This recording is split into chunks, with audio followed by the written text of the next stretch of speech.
So I definitely think I overpaid for this piece, but the picture, sometimes you don't know. You know, when you see a listing on Facebook Marketplace, sometimes I get lucky and I open it up and it's a name brand or something and I get there. But unfortunately for this one, when I went, I drove 30 minutes to get it. I opened up one of the drawers and there's no maker's mark. It is wood, so that's good. It's good construction, but I paid $50 for it, which I probably would not have paid $50 for it if I had known that it was there's no maker's mark on it. So that was a little disappointing, but it is in pretty good shape. The top is trash, so I'll have to do it, but I'm hoping to kind of mitigate some of my losses because it is a flip, that I'm hoping that I can just refinish the top and tone the body. That's the plan. Let's see if I can get away with that. Here we go. You can see I already started scraping off some of the top. There were some stains and some different things that I wanted to see if it's something that I could get out before I kind of had my plan. So because it was trash, I knew the top had to be completely stripped to raw. And there were some areas on the body that needed some extra work. But again, the plan is to not do a full refinish. I'm just going to refinish the top and I'm going to tone the body. So I'm going to start by using my carbide scraper. I really do love to use my scraper. It's a very efficient way to remove a finish, especially one like this. You can see it comes off very easy. When you're using a stripper, you have to apply it, you have to wait, let it do its thing, then you have to come back and wipe it off and still scrape it off, and you have to let it dry out before you can even start sanding. The thing with the scraper is I can just go in and scrape the finish off, and then I'm ready to sand through my grits, and then I can go ahead and reapply any kind of finish that I want. So it's a very time effective finish removal.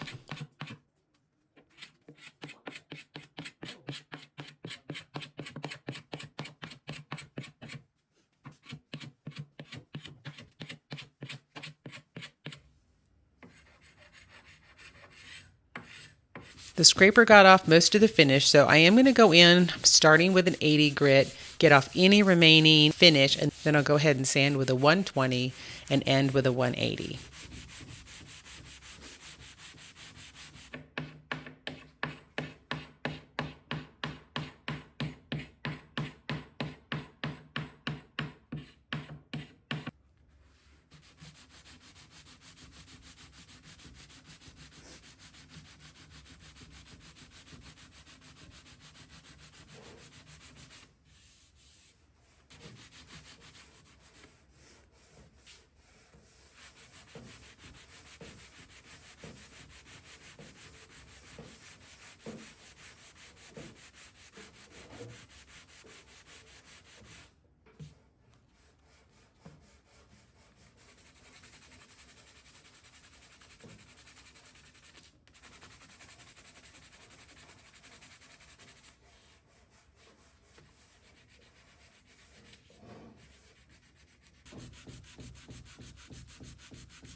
I'm just going to tone the body with gel stain. So I'm going to go through and I'm going to give it a nice little scuff sand with a high grit sandpaper.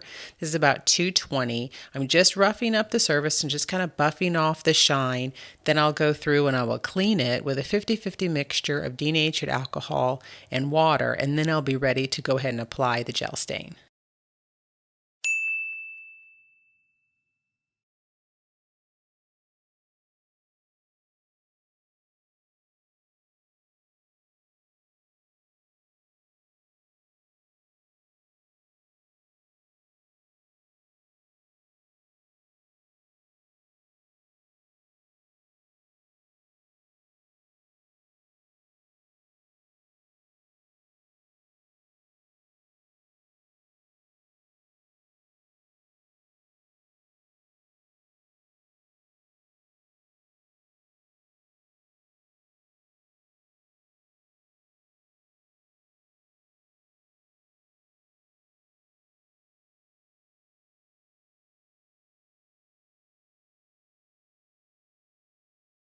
Even though this is a scuff sand, I still want to make sure that I'm sanding with the direction of the grain. So the direction of the grain on this drawer was going 2 different directions. So I want to make sure I'm still sanding in the correct direction.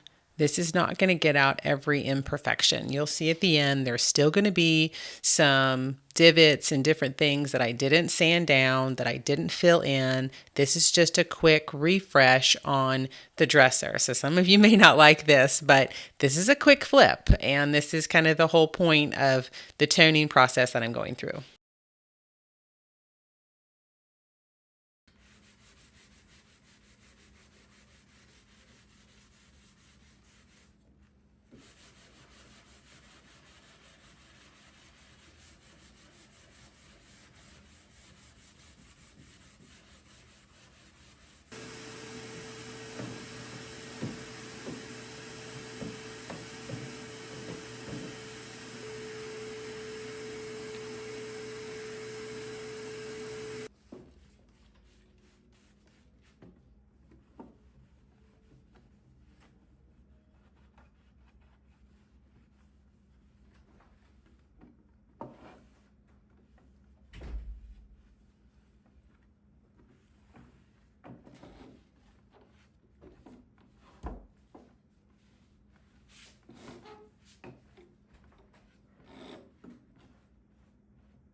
Now I'm ready to apply the stain. I'm going to go ahead and put a slip coat on of mineral spirits first. What I have found is on the body, since I did not remove the finish, I'm going to use the color Nutmeg. It's a nice kind of lighter color. It'll brighten up the finish. And then when I go to do the top, I'm going to have a little bit darker than Nutmeg. So I'm going to do a 50-50 mixture of Nutmeg with Antique Walnut. And that seems to be a really great color pairing.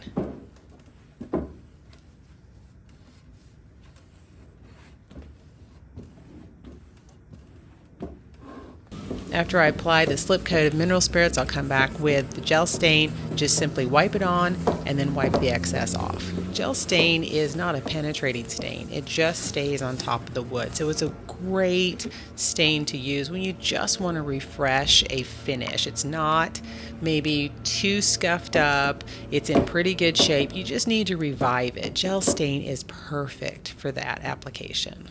If you have scratches, it'll fill those in. Now, if you have dents and things, it's going to go over it, but it's not going to mask those. The dents will still be there if you didn't fill them in or if you didn't pop them with some steam. So it is very forgiving, but it's not a magic pill. It doesn't like fix it completely. It's just basically refreshing that wood.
You can see the difference in the one side that I've applied the gel stain in the other. So the other side's just very dull because it's that original finish, and so the gel stain just kind of brightens everything up, just kind of makes it pop, fills in a lot of the imperfections that have happened over time, and just really revives that wood.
So for the top, I did decide to mix the two colors. So because I've gone down to raw, the nutmeg's not going to be dark enough. So I am mixing nutmeg with the antique walnut, and that really helps match the body.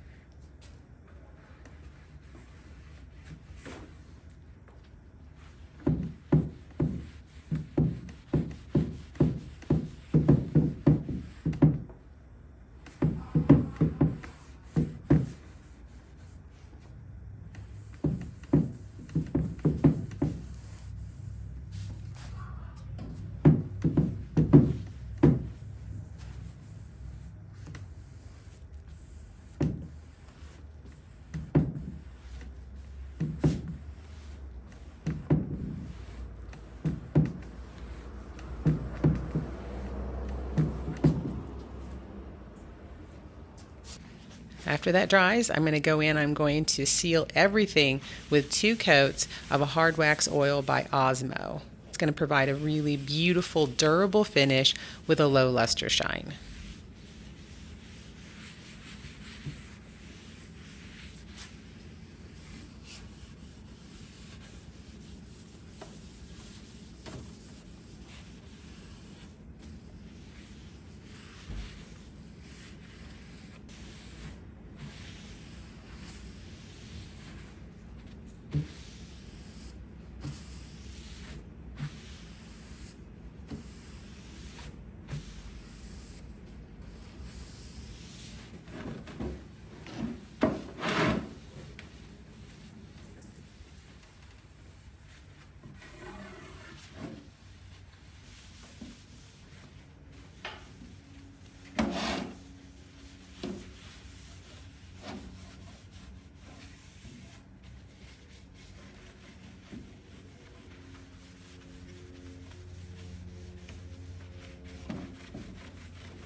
I don't use Restore Finish on the outside of my furniture, but I do occasionally use it when I'm reviving the inside drawers. So on this one, again, I'm trying to keep my costs down. So I'm not going to line the drawers, but I am going to apply Restore Finish to the interior. That way it kind of refreshes up those drawers. Now, Restore Finish, you'll see some things online, people love it, but what I've read is that you don't want to use it on any wood that you might actually refinish, because that will seep in and it'll kind of change the integrity of the wood. So I would not put it on the exterior of any of my projects, but this is a good application for it when it's an inside application.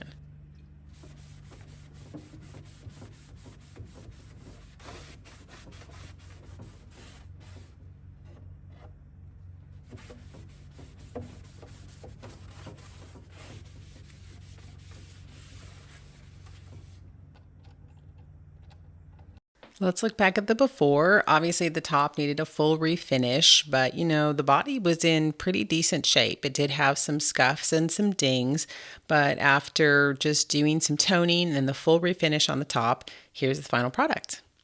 Isn't it beautiful? I think it turned out really good. The nutmeg on the body matches really well with a half and half mixture of antique walnut and nutmeg on the top. I think it really is a nice cohesive look.